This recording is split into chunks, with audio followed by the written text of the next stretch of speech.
Hi all. இப்போ அந்த மண்டபத்தை தாண்டி உள்ளே வந்துட்டோம். ஆஞ்சநேயர் கோயிலேருந்து லெஃப்ட் சைடு பார்க்கும்போது இப்போ பார்க்குறீங்களா, அது சக்கரவர்த்தி ஆழ்வார் சன்னதி.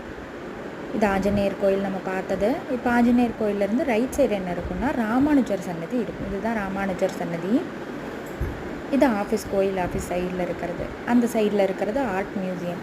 இப்போது இங்கே பார்த்தீங்கன்னா தெரியும், ரைட் சைடு என்னென்னலாம் இருக்குது. 1000 பில்லர்ஸு, சிற்பத்தூண்கள் இருக்குது, ராமானுஜர் சன்னதி இருக்குது, என்னென்னலாம் ரைட் சைடு இருக்குன்னு இங்கே காமிச்சிருக்காங்களா. இப்போது இது வந்து பெருமாள் சன்னதிக்குள்ளே போகிற கோபுரம். லெஃப்ட் சைடில் என்னென்ன இருக்குது, இந்த கோபுரத்துலேருந்து லெஃப்ட் சைடு போனால் ஸ்ட்ரைட்டாக போனால் என்னென்ன இருக்குதுன்னு அதில் காமிச்சிருப்பாங்க பாருங்கள். நேராக போனால் ரங்கநாதர், தாயாருக்கு வந்து நேராகவும் போகலாம். நீங்கள் சக்கரவர்த்தி ஆழ்வார் பார்த்தீங்கல்ல, அதுலேருந்து வெளியில் வந்து லெஃப்ட் சைடு போனீங்கன்னா தாயார் பார்க்கலாம். அப்படி கூட போகலாம் நீங்கள். இங்கே என்ன இருக்குது, அப்புறம் லெஃப்ட் சைடு போனீங்கன்னா சக்கரவர்த்தி ஆழ்வார் பார்க்காம போகாதீங்க, ரொம்ப நல்லாயிருக்கும். இது வந்து நம்ம காமிச்சோல்ல நம்ம மண்டபம், அந்த மண்டபம்